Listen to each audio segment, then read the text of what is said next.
Coming up on this episode of Free Lunch. That's that servant leadership yielding like water, Yeah. Be water, my friend. Yeah. There's 11 of us living in the house. Yeah.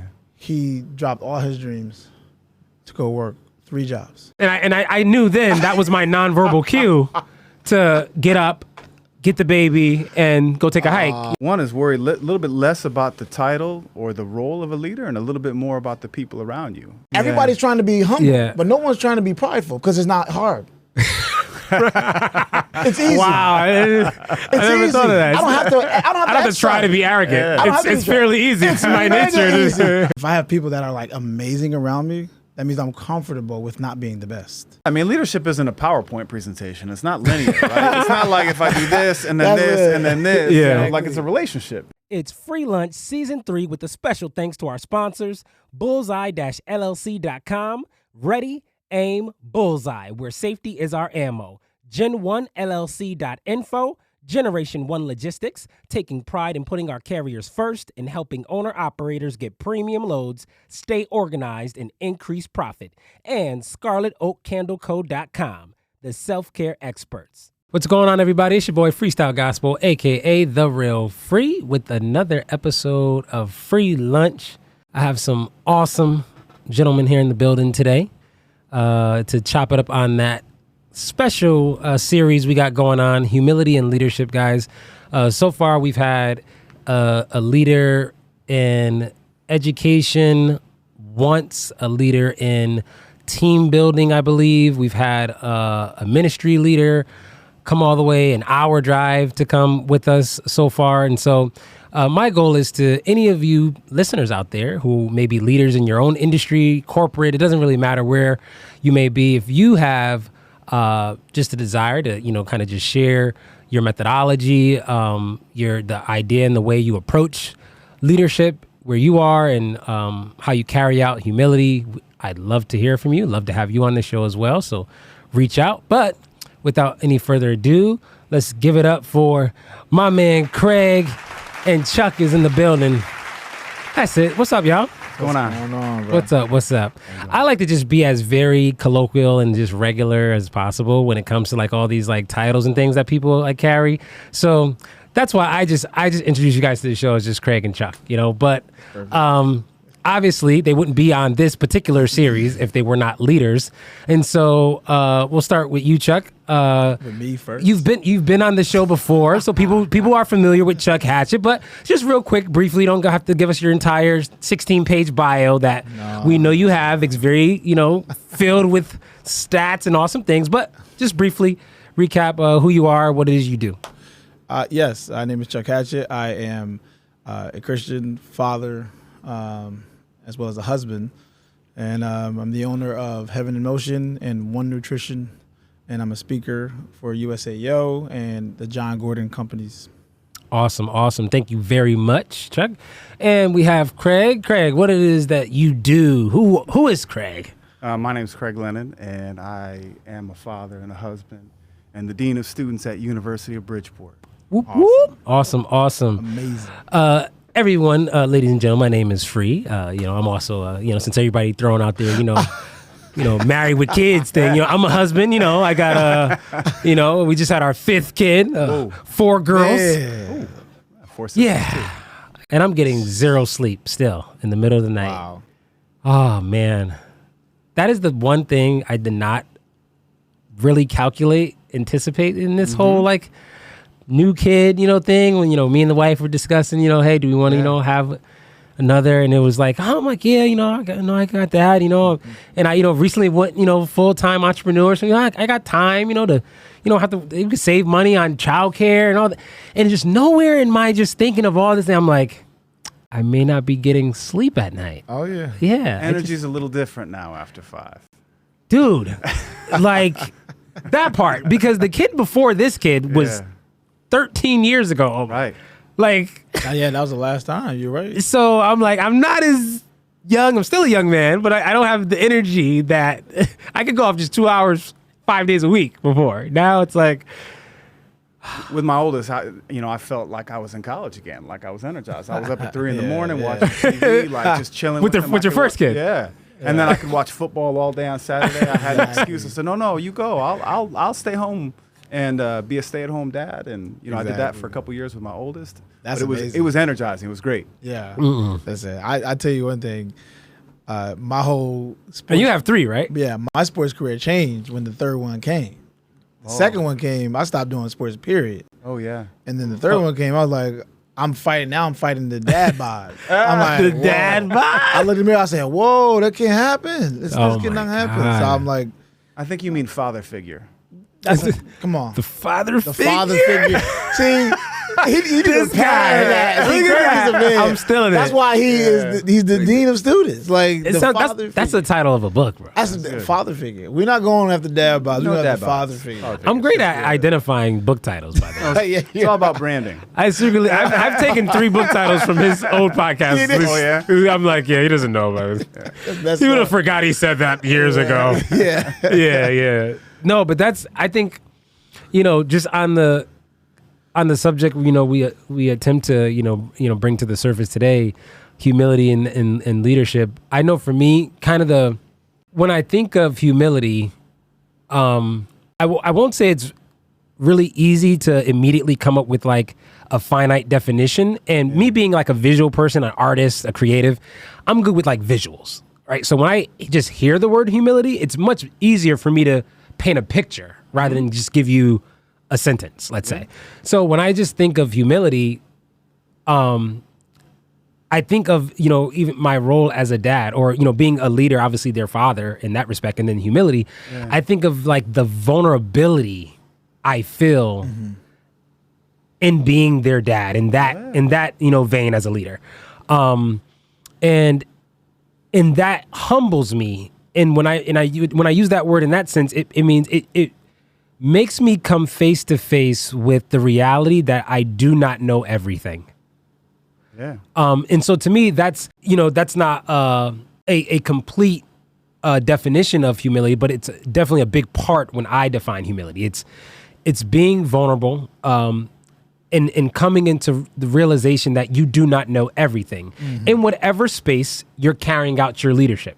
Yeah. Right? Humility and leadership, right, is the series. So as being a dad, for me, that was one of my early on, like first really digestible, applicable to myself introductions to this, humility and leadership. Obviously, I was a teenage dad. I was 19-year-old when I had my first kid. Yeah. And so I hadn't started living life yet or having like jobs and having leadership roles and, and working, vocations. But for everyday life, this was like my first, opportunity to be someone's leader in a sense. Up until then, it was like I was just surrounded by other leaders, the other grown-ups, the other big people in charge. So I don't know. For you guys, I'll start with you, Craig. What's just something that comes to mind when you hear the word humility? Well, actually, I love that you started this with pictures rather than trying to put I love word pictures on it because if you're talking about like a modest view of self, like that doesn't paint the whole picture. Yeah. But I love the idea of using the imagery of fatherhood as what humility means, because at its core, leadership is about influence. That's right. And if you're using that as a model and you're talking about as a father, it's all based out of love. It's all based out of putting others' needs before yourself. And I think that's important. That's right. People will mix up leadership and power a lot of time, but really what this is putting other people's needs in front of my own, recognizing that I have limitations and that having other people's input is going to widen that circle and make sure that everyone's included and the best decisions come out. That's good. Yeah.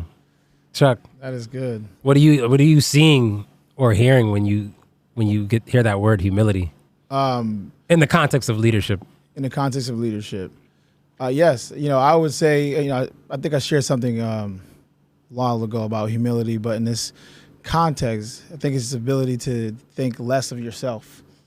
In the context of being more aware, but not overly self-conscious, right? When you become very self-conscious, what happens is you start to find yourself in a process of, am I good enough, or am I meeting the standard, or am I hitting the golden rule, or am am I better than this person right now? And instead, humble yourself, make yourself realize, like you said, that I may not know it all, but I also I can be a student to many because I'm always here to learn. But at the same time, in the place of leadership, you can always help people lead through examples of learning at the same time, right? And so you're a leader of students, as you shared earlier.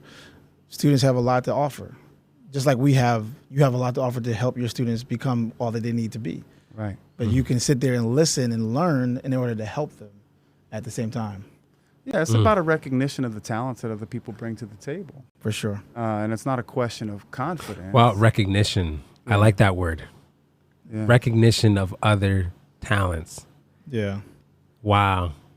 Yeah, I didn't even think of that. I love that one.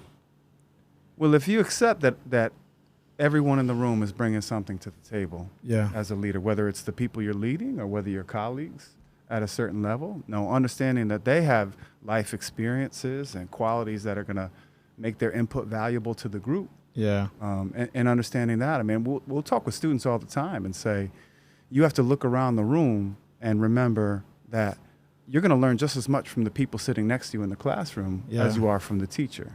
Yes. Yes. There's a ancient text it says, be slow to speak, eager to listen, and slow to wrath. So the first two are very important because if I'm eager to listen, then it can actually make me more an effective leader.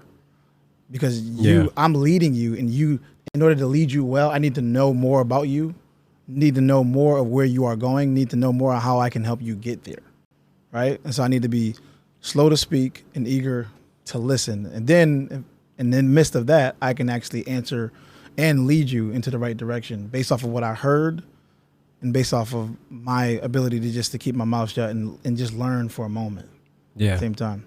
And I think a big misconception that people have too is when, you hear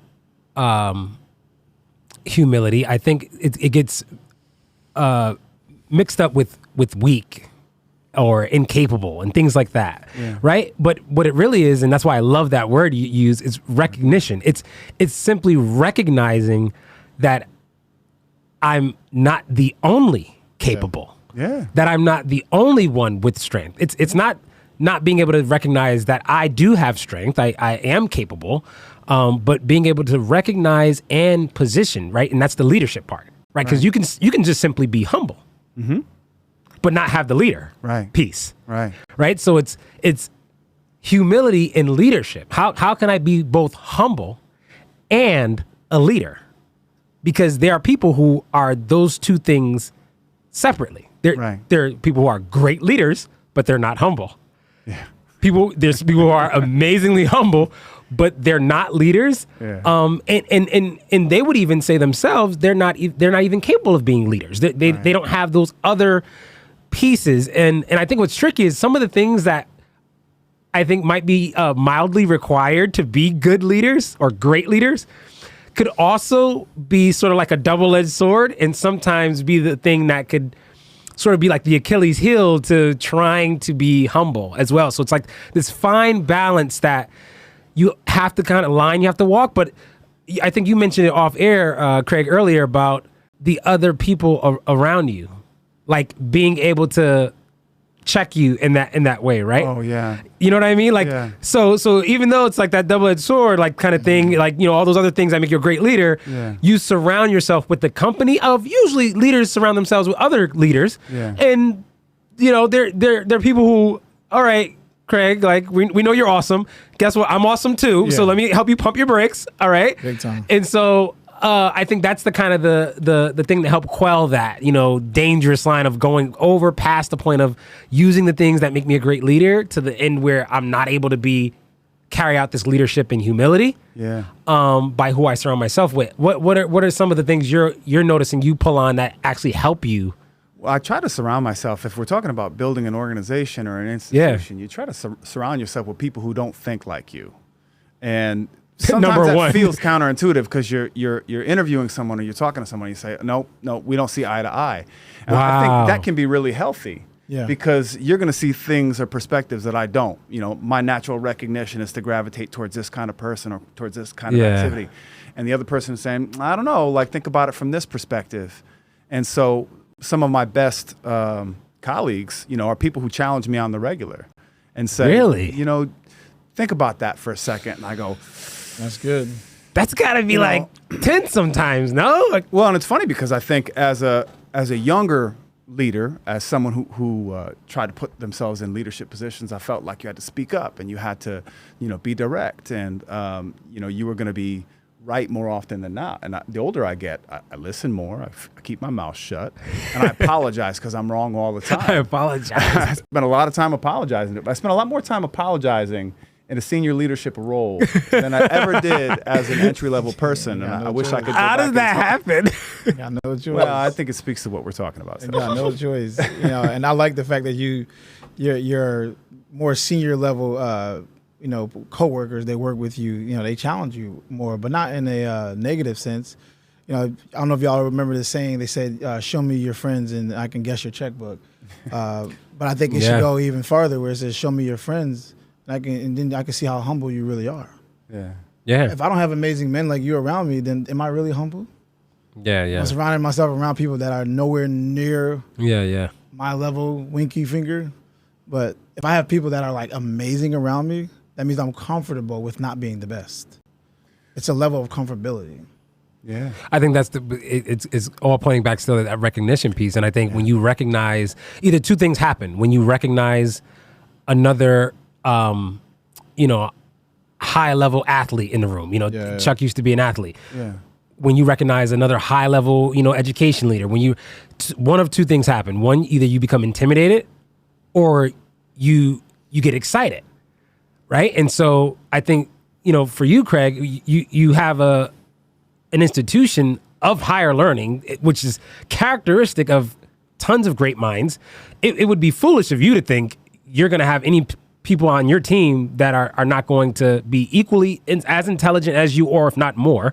And so you have to allow yourself to be excited about this. This is going to be a partnership that takes what I'm trying to do here at the school further, what I'm trying to do in education to these young minds that are coming into my school further. Mm-hmm. And that's what it is, that recognizing. I think, you know, the recognition piece of 100%. Yeah. I think even add on to it is an understanding. Because if I recognize, that's great. But there's another piece, right? Because if I don't understand, then with my recognition, I can't act. Yeah. I have to understand. Yeah, you exactly. have to be able to act, right? Yeah. There's always a cause and effect. So therefore, if I recognize, then I have to understand. So in order for me to react, right?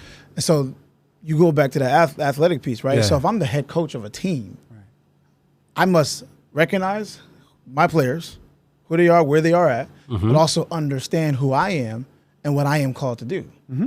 I am the head coach. Mm-hmm. So I understand that. But also I'm called to lead them. And then the best way of me do that by making sure I recognize who I am. I don't necessarily need to do everything because I'm the head coach. The head coach is not supposed to do everything. Yeah. Right. The head coach is supposed to actually lead individuals to do what they are to do. Are great at it. And that right there will display great humility because you have the piece of recognition and understanding, right? You have recognition and understanding of, listen, I'm the dean of students. It's a very big job. So I recognize that. So do you guys think that the two are interchangeable? If we were to say an excellent leader, all excellent leaders, and let me quantify excellent, meaning efficient, effective, right? Mm-hmm. All excellent leaders have a healthy amount of humility. Do you think that would go hand in hand? For my style, I think leadership is like a playbook. You know, it's like an offense you run on a football team. And like there are different offenses you can run to be effective. You can score lots of points with a different approach. You can be top down and be effective. That's a particular game plan.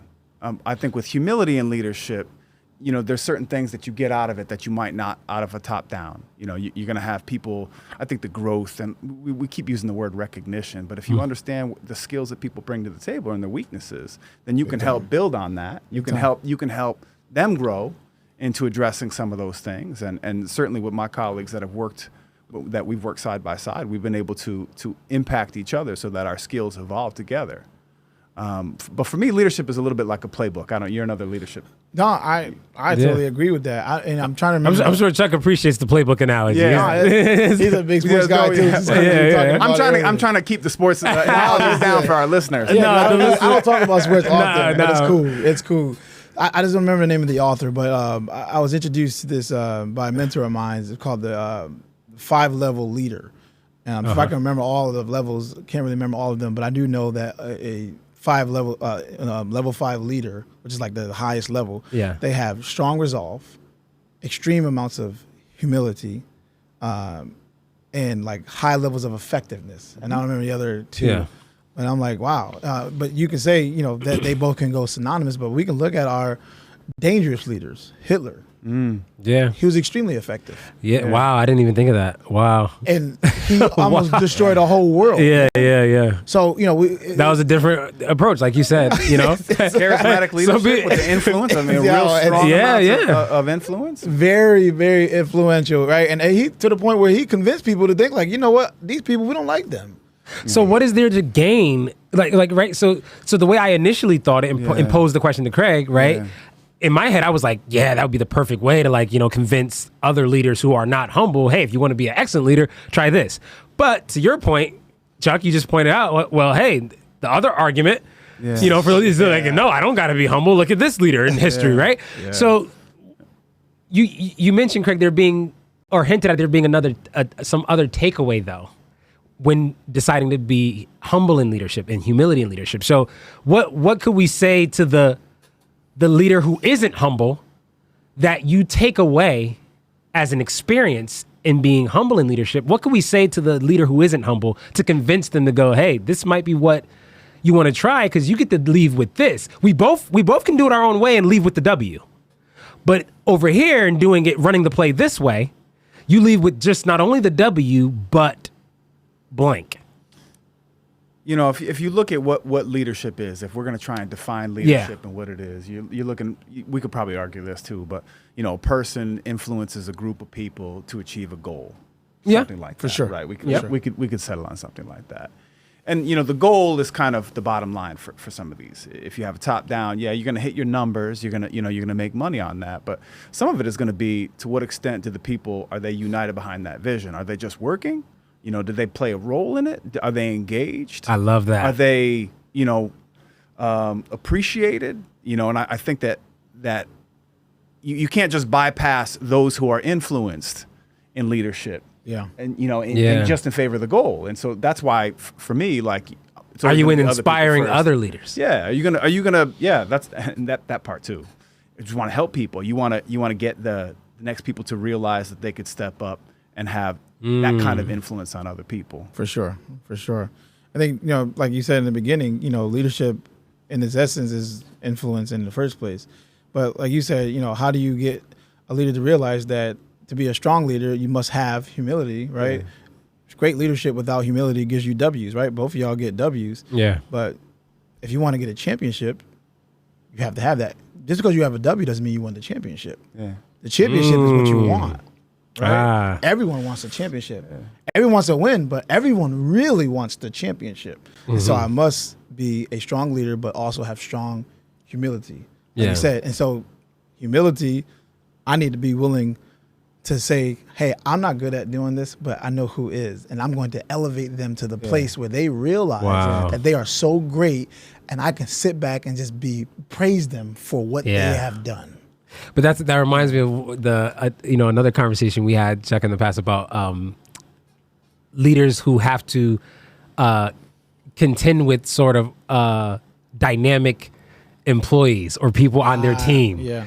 Right? Because some of the really dynamic individuals, and really by dynamic we mean individuals who are leaders themselves, but they're not the leader in a particular organization, right? Those are some of the most, difficult or complex individuals to lead. Not because they're difficult, but because they're dynamic, and unless the leader over them is flowing in a certain way, flowing in a particular recognition, they're becoming an aggravation maybe, or there's this friction between themselves and their dynamic, support team, rather than you seeing, oh no, I could just sit back and let you flourish, and because this seems to be your strong suit, right here. Yeah. Yeah, I mean, leadership isn't a PowerPoint presentation. It's not linear, right? It's not like if I do this and then this and then this. Yeah. You know, like it's a relationship. And like at the core, it's a relationship. And those things like give and take and pull and that's the part that's got to breathe and got to move. That's and good. You talked about the word elevate, and I like that as an idea because again, the goal might be to accomplish X. But for me, the goal is also to elevate others. And like, if I'm not in the picture for whatever reason, I got to go take care of my family or whatever. That someone else can step up because they've learned the skills to elevate and take a different role. That's huge, man. Love that. Love that. I think you learn it a lot too. Obviously, if you are in our positions where we have spouses at home, my wife, praise God that she's available to just be a stay-at-home mom, and you can learn a lot of that humility and leadership by being in a situation like that because you're the breadwinner, right? And you can come home and super tired and complain and yada, yada, yada. And your wife can feel like, he's the great leader. It's all about him. But I got to elevate her. I got to make her feel like what she is doing matters, which it does matter. It does, exactly. And the crazy thing is when you do that, you get more effectiveness that happens at the house. Yes. Right? Meals are cooked on time. Yeah. Kids are well taken care of. Yeah. Your needs are being met. Why? Because you're meeting her needs at the same time. So to be a strong leader and to be one of humility, you have to meet the needs of others at all times. Wow. That's funny because I was the other side of that. When we finished grad school, we moved everything and moved back to her hometown in Ukraine. And I was a stay-at-home dad. Ukraine. Wow. And so the first year that we lived there, I didn't work. I stayed home with my son. And, wow, that's so cool. And it was great. I mean, it was wonderful for me, and I think it's a big part of why I have such a good relationship with my children, because I had all that time, like all that, like when we were little, we hung out all day, every day. Wow. And I think it speaks a lot to how I see the world. Yeah. And you use the analogy about fatherhood towards leadership, and I see that because we're all family. I respect that. Well, I'll be praying for y'all too, man. I did not know that. No, I didn't know either. That's yeah. What is a lot of times when we, have these really great things we carry out as adults, they're sometimes maybe they arrive in our adulthood because, maybe we read a good book, we were inspired by a great speaker, and we decided, hey, you know what, I'm going to be really trying to walk out this, servant leadership type of strategy or something, right? And then other times, I'd say many times also, it's because in our, infancy or in our, youth or growing up, we just had a really great example of that particular characteristic and thing. And so that's why we, carry ourselves the way we do. Chuck, first I'll start with myself. I want us to be able to just kind of chew a little bit on who were some of the first examples in our lives of like walking out these like servant leadership type of things, humility and leadership. And for me, I want to say my great grandmother was my first, as far as my memory can go back, I think my first example of that, because she was this great, sort of matriarch in our family, the oldest, living at the time. And so she kind of wielded this huge influence, this huge power. Yeah. It was one of those things where every holiday, I remember this, Christmas tree she would put up every year that like literally the tip of it scraped the ceiling. It was so huge. And it had to be as such because every family in the state of Connecticut, every family member I, knew, aunt, uncle, cousins, everyone came to her home with their gifts to put under her tree. Yeah. You know what I mean? Like, so talk about influence and power, but to see her move and navigate from day to day, like watch how she, did chores around the house, how she spoke to people. It was the most like humble thing, like softest thing you would ever see. And you wouldn't imagine someone who seemingly on the surface looks so meek and so incapable, right? So weak and frail, how they just almost like silently controlled the room, controlled several people's homes, like, or just what they knew was just automatically to do, the respect they gave her. And so that was, one of my first examples of seeing that. As I got older, I think, as I said, I was a young dad. So then it didn't even, become so much of what I was seeing outside. It was what I was actually feeling and experiencing inside of me. And it was like kind of, dude, like, you're smart. Like I was, always had, been a bright kid, high intelligence, but I'm like, this thing, being a dad, like I know zero. Like I didn't even so much as even babysit when I was like a teen or like younger, what I mean? Like my first pamper change was my kid, like I had zero, prep or experience at all.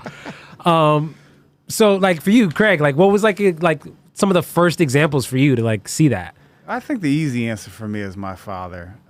My parents were both wonderful, and they both came from real big families. That's great. But where I saw it on the day-to-day with my dad was the way he treated everyone else. And when I walk around, he treated everyone like family. And I had kids in the neighborhood who spent most of their time at my house, and he treated them like family. And like you wouldn't know a difference. Some of my best friends are people who would live with us for a while. And, I think many of them would say, like, they always felt like they were part of the family. And I grew up in a big family too, 4 sisters. Wow. My mom's one of 11, my dad's one of 5. And so, you just kind of get this idea that everyone's all part of something bigger. Yeah. And I think that became very clear. My mom was really involved in a church community. And again, this idea that you're a part of something bigger than yourself. And so I think to have that as a basis for humility, I think is a pretty easy thing. That's good. That's good. I would say, obviously, our parents, right? So, in my case, my parent, my mom, but she did that because that's just who she was. But if I can say that I had an example as a male figure for me, it was her little brother. My uncle, he's a twin. A twin with your mom? No, he's a twin. So my mom's one of 9. Okay. But he is a twin of mine. So.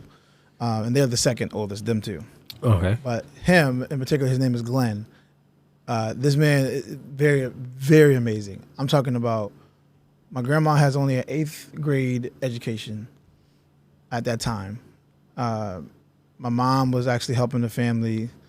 There's 11 of us living in the house. Yeah. He dropped all his dreams to go work 3 jobs. 3 jobs. Fed everybody. He went grocery shopping every week. Mm-hmm. He came home, cleaned the house every day. He washed clothes for everybody weekly, did the dishes, and brought takeout every once in a while. And he did everything with a smile on his face. Yeah. And I'm sitting there watching this man. I'm like, how is he doing this? This one day he's going to crack. I'm 34 years old now. Still does the same thing. Obviously not as much because everybody grown up and became successful and all that stuff, but he literally did that. I'm like, you're a kid. He didn't care. He knew what he needed to do. And now with the family of your own, you see how hard it is. Oh my God. It puts all that in perspective. I'm like, it does. Like, I watch him. I'm like, dude, I got a wife here helping, and how did you do all that? But he had a high level of humility and leadership on the inside of him that I wish I had a portion or a fraction of. Like, amazing. But I think that's the something that came across my mind earlier when we were talking was about being able to, like, what's the takeaway, but in leading this way versus the other way, and I think the great leader or the one who dares to carry out humility in leadership has a higher likelihood of creating more leaders, right? Because I could just leave with the win. That's good. And I achieved the goal. That's good. Right? Yeah. But how many other people did I encourage, inspire, or develop to where they can replicate my wins? Yeah. Right.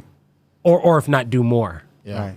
right? And like I'm just thinking of some of our, some of the great, motivational speakers, or, really across the board, anywhere, any industry, they're great, right? They're the, multi-million-dollar speakers and, leaders. But how many times do we hear other industry leaders in like, the tech world or this industry who points back to them, right? And we go, well, a Steve Jobs or a Bill Gates or this person, no matter who it is we could think of, right? All those people we can name in those industries, they have a person they name. Yeah. And that really, to me, becomes the true flex or the like honor to whoever they're naming, right? Is the fact that I was the one for Bill Gates. That's good. Hold on, you were the one that inspired, because everybody would go, no, Bill Gates is the leader. We're like, no, he had a leader that inspired him. Yeah. He had someone that inspired him. So it's like, when you carry out that leadership style, you take away the win, but when you die, when you're no longer here, how many other people remaining on this earth who are now winning will point back to you? Well, we're not born from nothing. We don't just, we have a society that says like you could do whatever you want to do, but you're not doing it alone. Yeah. And the part we haven't talked about is the connection and how critical that is for leadership, for education. There's no learning, there's no growth, there's no relationship without that connection. That's so true. And when we come, it's not just our parents who bring us in. You got family, you got your teachers or your neighbors or shopkeepers or whomever. Like they're all part of who we are and who I am. Like I'm not here, the person that I am, without all those people in my life. And so like that's the stuff that keeps me humble. Is like Well, I think education. You don't really have I don't honestly. Me being in education for a little bit, I'm not anymore, but I think the leaders that I've at least watched in education that cannot be humble, they don't last. They're out of there real quick. Yeah. Sometimes they're in there for a little long. They aggravate people for maybe a decade even sometimes.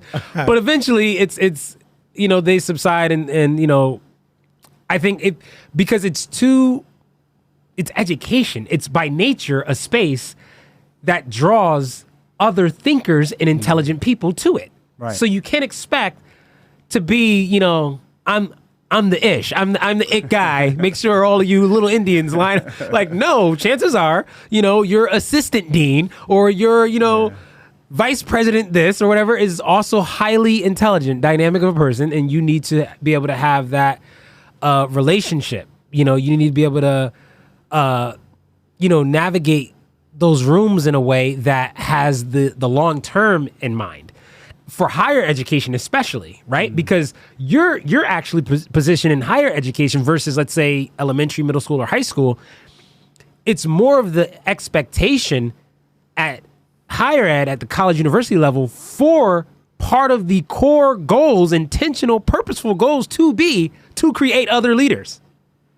Right? Yeah. Like the elementary school teacher could say that, but it's more like in your face, knocking at the door at the college level. Like, these are adults we're dealing with, guys, and we want them to be leaders. And not only do we want them to be leaders, we want them to be great leaders, successful, who hopefully turn back around at their alma mater and, Exactly. give a little kickback, support, that'd be great.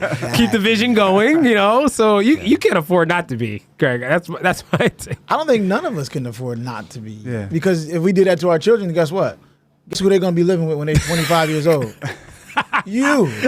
They're going to be right in your lap. This is true. You know what I'm saying? Like, if I'm not growing you and I'm not trying to make you better than me because my ego is in the way and I'm not humble enough. I'm setting myself up for failure. I'm setting myself up for failure. It's just the same thing with you. In your position, if you don't do that, right, you're setting yourself up for failure to the point where you have to helicopter people. I think, are you doing? What are you doing? Yeah. No, they actually have a resolve about themselves and a responsibility about themselves where they're like, I don't need the dean right now. I'm doing my job. I'm going to do it so good that he's going to give me praises by the end of the year. And he's going to be like, wow, that's it. That's all we want to do. What's the Chuck? What's one of the because I know some of the spaces, not all of them, that you've had to kind of walk out a leadership role, but and you've worked with college adults as well. Yeah. What's and I'm asking you first because I want to give Craig a little time to get a head start and think about this, because he's the one that actually made me think of this next question. But as it pertains to being challenged. Like, so what has like been like a challenging experience you've had in the way of like carrying out your leadership, but also having, whatever that support person is working with you, being also a leader? Like what's like if you can sort of anecdotally think back to like a scenario or situation where it was a bit of a challenge walking that out in that way. So I'll leave that angle for you, Craig. Yeah. Well, I think some of it is going to be, I'm trying to spend a lot of time now with my people talking about growth and seeing growth. How? What do you mean? For them, that can be a lot of things. I mean, professional growth can be just the personal things. Like I want to be a better public speaker. I have one of my colleagues has said, like you're on stage all the time. I want to learn. I said, all right, well, let's talk about it. Like we can meet privately. I'll show you, some things you can work on public speaking. Sometimes it's going to be things like where I want to be a dean or I want to be a professor, and say, all right, well, let's talk about some of the skills that you need for do that. Let's try to identify some opportunities for you to do those things. I have one colleague who said, look, I've been in a director level role. I want some senior level type things. So we're doing some initiatives on assessment. I said, you're in charge. This is your show. It's not my show. I said, I didn't call the meeting. You called the meeting. So let's work with this person. Because it's not about me. I mean, in the end, I also recognize that they're better at that than I am anyway. Like I recognize like, oh, you can do this in your sleep, and I can do it, but I can't do it like you do it.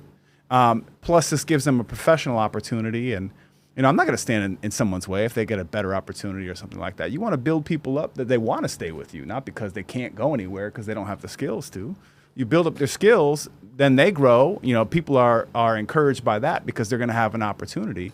And I think that's at the heart of a lot of things. I mean, some people want a title, some people want money. Yeah. A lot of people in education just want to help and want an opportunity to do something that makes a difference for someone. And so if you can create those opportunities, great. I think everybody wins for those things. And I think some of the outcomes are the things that keep the individual inspired, the individual leader to keep going, how you were kind of alluding to, right? Is what happens next, not always being, like you said, Craig, money or a new title, but what happens next still nonetheless will heavily influence how, with what degree of vigor and tenacity I continue to lead in the whatever way I may be doing great, right? Because we all, need to be motivated by something, right? And so for some of us, the motivator is a bigger check, a bigger title. But for some of us, the motivator is just recognition. Yeah, you have that one student who was in a conduct case, and you see that through, you believe in them, and you try to foster them, sunlight and water. And, when they graduate and get a job, this person could have gone a different direction. That relationship could have gone a different way if you had approached it. But because you gave them a platform to grow, then it's a different ballgame. And so, you talked earlier about the goals, like to win. Well, what does that look like in education? And lots of people are going to graduate. Yep. The diploma in and of itself is not the only goal. It's not.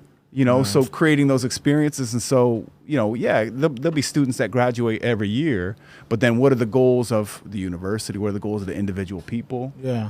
You have to take that stuff into account. I would also say too, is that when you alluded to the check or the new title, whatnot, I was always taught that what you allow, you empower. So if I allow my relationships or things to continue to grow based off of something, now I've empowered that, and now everything has to be sustained off of that. Oh, and that is actually like fool's gold at that point. Why? Because once they get to that position, they're going to be looking for the next one. But instead, if I focus on the individual, and I make them feel like they have done the right thing and they are encouraged, I can actually, if I allow that, my relationship to grow off of that, guess what? That's easily sustainable. But if I have to sustain everything off of money and titles, but at one point you got to take my job. Yeah, it's like, wait a minute, you're not taking my job. Not just yet. I'm still working, but I don't feel satisfied. You see what I'm saying? So now instead of me making things basically off of that, I'm going to try to remain humble in the sense of I'm going to praise you in a way that you feel empowered, and you're going to be better than me at this because I'm not touching that. Instead of me trying to promote you to make you feel like you've done better. I don't have to necessarily promote you all the time. Yeah. You know, you feel promoted. Like my wife. What else is she gonna get promoted to? The queen wife? No, you're my wife. You are the highest of titles in the house. Yeah, yeah. But guess what? She needs to feel like she's done the right things. Yeah, yeah. So when I come home, I'm oh my goodness, and I'm not. It's not gonna be like one little thing. Oh, great job.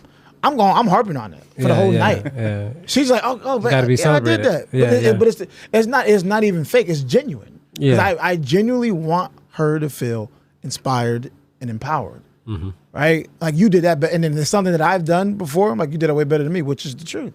And I'm acknowledging that before you know it. She's not even letting me touch it no more. That's the same thing Craig was saying. Like, hey, you even actually do that thing better than I do. Yeah. Like you were saying about one of your. Oh yeah, no, People- it's humbling all the time. I have people on my team. They have done jobs that I did before way better than I ever could, and that keeps me humble because I have lots of reminders around my office of other people who do. Are you very like forthcoming with that? Like I try to be all very the time. I aspire to be the kind of leader that's very transparent about those things. Yeah, like you guys do that like way better than I can. You know, do that. so I think that's important. But I think the other side of this too is when you lead like that, it gives you the opportunity to give people critical feedback. I mean, we're not really a culture that gives critical feedback in a caring way. Yeah, not You know, it's always hostile.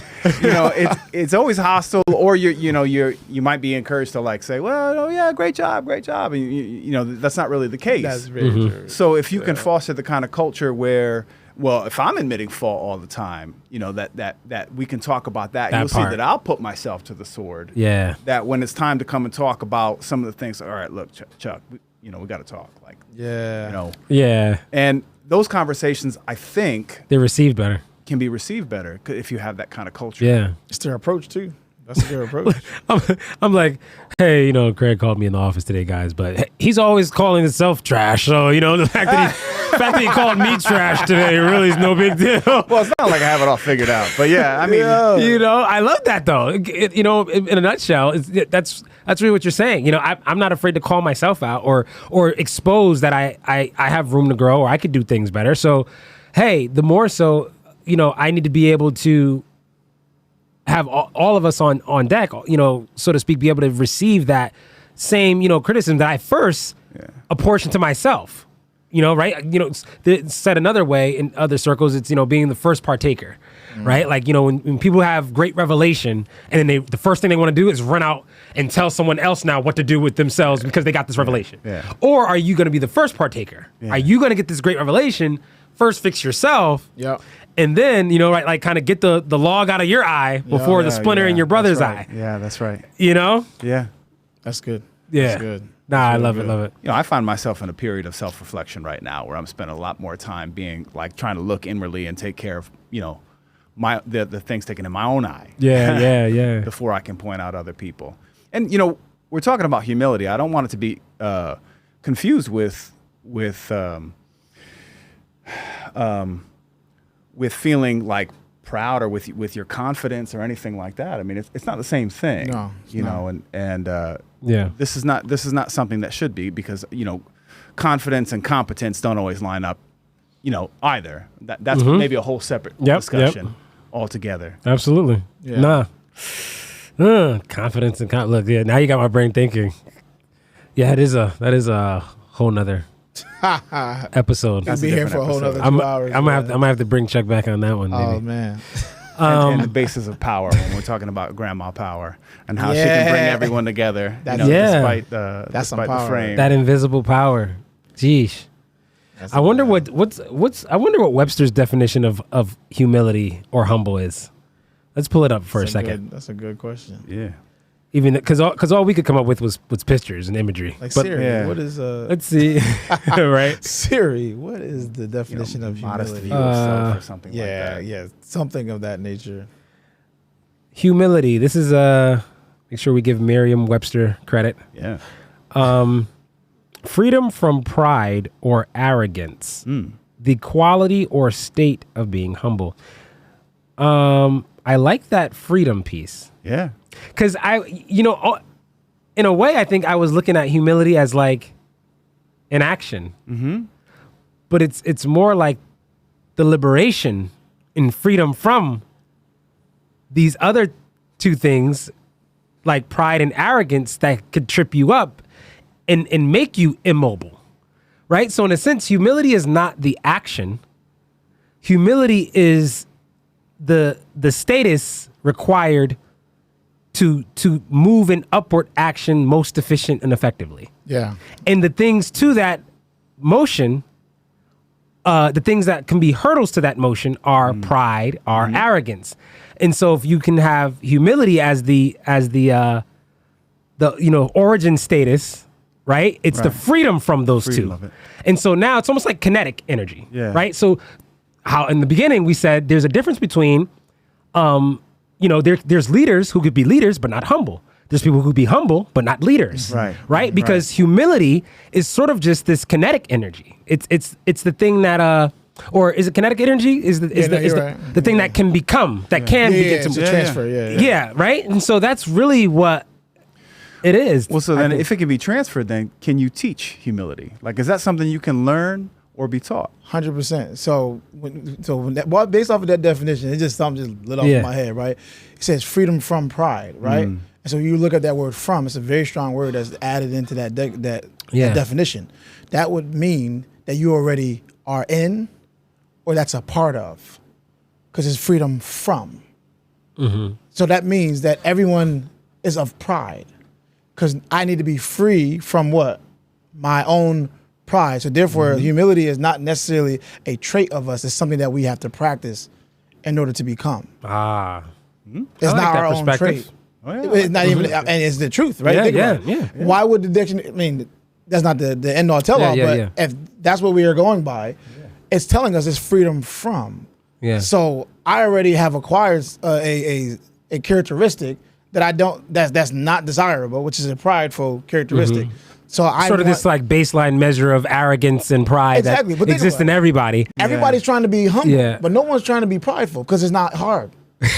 It's easy. Wow, I never thought of that. I don't have to try to be arrogant. It's fairly easy. It's my nature. I just wake up like I'm prideful. Exactly. But humility, I got to read a whole bunch of books. I got to exercise. Self-help. All types of stuff. Well, you look at it this way. Everyone's the star of their own show. I mean, the movie, for everyone, you're the star of your own movie. You're the star of your own life. And so it would be easy to think if that was, all right, your status quo. Yes. I like that. But that's why we have to be free from it. That's interesting. Yes. Thank you, Webster. Webster did a good job. Humility class. Humility that class go on for like a year. That's 365-day class right Absolutely. There. Wow. We're taking proposal requests. Yeah, Craig said he's looking for professors if they want to come in. We'll be doing workshops and seminar talks on humility. That'd be really cool. I'd actually enjoy doing like a small like school tour, campus of just what would you do in that class? You'd have your childhood friends come and be like, you are nothing. No, not even. Right? I remember before you were anything. Let's see how you handle it. No, I'm talking, but I mean like in like an open forum like space, like her talk, like almost like those TED Talks, right? Yeah. To like see like even gauge what this current generation of youth that are entering freshman year of college, like kind of the ideas they have even around these two distinct different things. Their ideas around humility, their ideas around leadership, and then, kind of like having at the climax of the talk be, all right, now let's introduce these two together, and I think kind of be interesting. I'd really just be curious. One thing I've learned from this generation, being able to work with them over these past 8 years, is that they have developed a better sense of humility than our generation. Yeah. You think so? I believe so. The reason why I say this, I'm not saying that they have arrived, but I believe that they have. But what distorts them from actually obtaining is the fact that they lost their identity within the midst of trying to be that.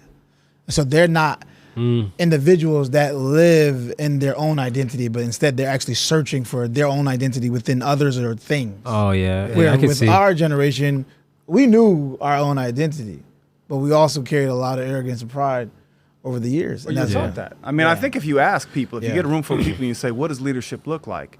They're going to give you characteristics like strong, confident. Smart. You're smart, most intelligent person, and it'll be the ablest person kind of idea. But then you say, what are the kinds of things you respond to? And they might say, well, people who are authentic, or the people who are caring. And you say, all right, well, that where do those things line up? If you put the list next to each other, That may, yeah. You know, they go, Yeah. well, okay, so if you respond to this, but you're saying leadership looks like this, and how can that be? Precisely right. Precisely right. You know, it's a very interesting thing that we live in a time like this where it is so important to be a strong leader, but also one of great humility. Living in a time like this where you see so much turmoil, hatred, segregation, separation, and then you have leaders that want to come out of the woodworks. They're just popping up all over the place. Yeah. But they lack humility. And what happens is it creates more separation. Yeah. You know, that's how I see it. And I always come back to the idea of connection and the role with that because, you know, in a time, like you said, a time where it should be easy to connect with others, with technology, with awareness. There's so much more than we had, but yet people are more divided than ever. Big time. I had to, of course, now go to Webster to find out how do they define leadership. So of course, you know, it keeps referring to those or that which leads. So I'm like, all right, now I just got to see how do you define lead. Thanks, Webster. Those who are that which lead. Right? I'm like, no duh. I like these two. Of course, it literally has like 16 different, you know, sub definitions, but these two especially jump out to me. To guide on a way, especially by going in advance. I like that one. That's like I like that because it implies about, you know, it reminds me of that first partaker piece. Like, I'm gonna go in advance. I'm gonna require this from you because I'm the leader. I'm in charge. I could do that, but first I'm gonna go in advance. I'm going to be first partaker of this thing. I'm going to, you know, kind of implement this first. that'll help them. You will be able to humbly guide them at that point. Yeah. The second one, and I'll let you guys chime in, was to serve as a channel for. Ooh. It's another huge one, right? Kind of being that conduit. Yeah. That's that servant leadership, yielding like water, you know, like Be water, my friend. Yeah. You know, I think, you know, the highest form of leadership that exudes humility is empathy. And if you are a leader and you practice great humility, you have to be empathetic. That is one of the greatest things you could possibly do. So I've had the opportunity to practice that because I realized that I had no empathy at all. Yeah. When this is practice on my oldest child, thunderstorms will come and she will be afraid. I'm like, oh, you're not afraid. We're not afraid of anything in this house. You're going to be fine. You're going to be fine. Okay, Dad. But the fear never left. The fear is in there, but because I said something as her leader, she's just like, well, I guess I'm going to be fine, but I'm not fine at the same time. Yeah. And so I chose to learn the highest form of leadership, which is empathy. And so as times went by and I finally got to a place where I knew how to practice it, thunderstorms came again. Dad, it's thunderstorm, but I'm not afraid. I said, come here, Charlotte. It's okay.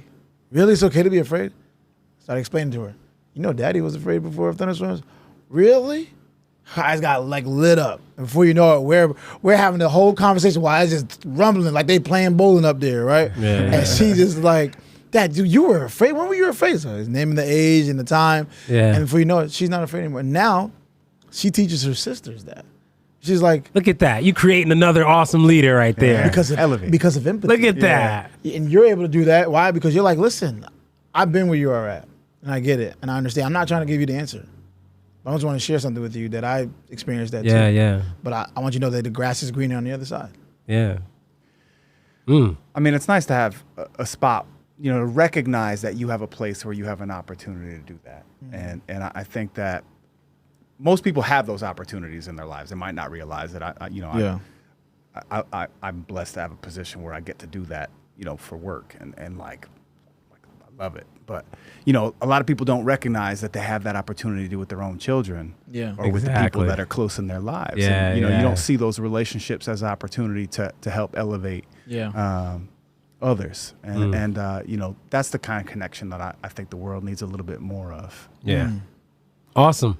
Well, we're wrapping up near the end of our show. And like every show at the end, this is the Free Lunch podcast, free food for your soul. And so we like to leave the people with something, the way lunch edifies the body, leave them with something that can edify their soul, whether it's a reflection of a takeaway that we've already discussed, or if it's a brand new idea or takeaway you want to leave the audience with. Chuck, I'll let you go first. What's I love like negative? What do you want to leave the people with today? Are we getting lunch though? No. I was just kidding. I would say, strive to be, that leader that has humility. To me and for me, humility is a way of living. It's not necessarily something that you try to learn. It's something that you try to become. And so if you are going to be a strong leader and one that is of great humility, you have to become it. And the way you become it is by literally surrendering yourself to those who you are over. And you do that by letting them realize, one, that you are human. Yep. You are not Superman or Superwoman. Mm-hmm. You are given a position by, not because you are better than everyone else, but because you were placed here. This is your job. This is where you are at, and you are fortunate at this moment. Mm-hmm. But guess what? Somebody else can come and do the job just as good, if not even better. But I'm fortunate. So my goal is to help you understand that your job is very important, and the way you do that is by just surrendering yourself to those who you are over. That way you can truly become a strong leader, a strong humility at the same time. Awesome. Craig. For me, my little bit for the soul, I think one is worried a little bit less about the title or the role of a leader and a little bit more about the people around you. That's good. Every day you walk past people, you might have a phone in your face or you might have, earbuds in or whatever, and you don't realize that you're connected with everyone around you. And a lot of people don't realize that their teachers have lives when they're not teaching your classroom, and they've done amazing things and they have amazing stories and have skills that maybe you don't even imagine. And if you start seeing the world as not just extras in the movie of your life, but people who can play a real role or who can make things around you better, I think the world starts to transform for you. And when you start seeing people and really, empathizing and understanding their story, you're going to recognize that they have skills for you. And if you're able to be in a position of authority or a position with some power, making sure that other people can do that so that everyone wins. That's good. Yeah. Love it. Well, you guys heard it. I'm not even going to follow up behind those two gentlemen. That was fantastic. Get the championship, not the win. I like that. That might be the title of this episode. The subtitle. Long game. Love it. Again, thank you so much, Chuck, as always, for coming through, man, on a moment's notice. I just blew Chuck's phone up today. It was like, hey, man, you free? So thank you. Craig, on the other hand, he doesn't get as much kudos because he had a bunch of time. It's true. Please. Yeah. I was prepping. Guys over a whole university. But I'm very grateful. That's the title. The whole university. There's a lot of people. Listen, we put it in right now. Listen, right now, he's just Under Armour Craig right now. Yeah. That's it. That's it. Under Armour Craig right now. That's it. I like that. Hey, but thank you so much. For anybody listening, I'm used to having so many other different area or field people in the studio. So they got an Instagram they drop or a website. But if anybody wants to find out more about Craig, I'm sure he's got a cool bio somewhere on the school site. Send your kids to UB. Or for all of our college hopefuls, they're accepting applications always for every semester. School, beautiful. Absolutely beautiful. I told you that I had a chance to do security there, right? Yeah, I'm mad y'all wasn't like that when I was in college. That makes no sense. I could have just stayed right there. And they weren't like what? That beautiful and that nice. Oh, yeah. Well, hey. It takes time. It's a special We needed place. you to get in there. It's a there. special place. Nah, awesome space. Well, Chuck, thank you again for coming. Craig, thank you. Thank you. I can't thank you guys enough. I'm going to just get back home now to my third shift with the baby. We have a nice little air mattress set up in the baby's room where me and her crash. That's awesome. When she's being too loud in the bassinet next to mom in the room. So yeah. I told her the other night, I said, you kicked us out the room She like, oh, last night. And she said, no, I didn't. I said, well, non-verbally, you did. you kicked yourselves And she's out. like, what are you talking about? I said, well, the first couple times in the night when the baby started, cooing and whining a bit, you were kind of like, kind of moaning a bit and tossing and turning. I said, and then eventually the baby got a little louder and you let out this big, and I knew then that was my nonverbal cue to get up, get the baby, and go take a hike. Go. Baby sleep. Baby sleep. Baby sleep. Baby. Oh, you're up? Yeah. Did you get the baby? Exactly. Yeah. That's a good. Yo. I don't miss those days. I ain't gonna lie to you right now. Free lunch, free food for your soul, y'all. Peace.